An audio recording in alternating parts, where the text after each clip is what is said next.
Hey friends, if you wish to record screen on Windows 11, then please watch this video. I will guide you through the process. Search for sniping tool in the Windows search bar. Open the sniping tool. This is the record button. Click on it, select new, select the area to be recorded. Click on start. It will initiate the recording in 3 seconds. You can change this time and then you can click on this red dot to stop the recording. Okay, this is one way. Another or better way is to press Windows plus Shift plus R, this combination, to open the same screen. Then you can start the recording. It will initiate the recording in 3 seconds.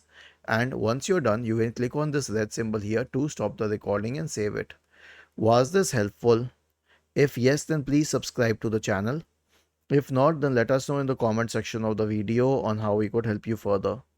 Thank you for watching this video and have a nice day.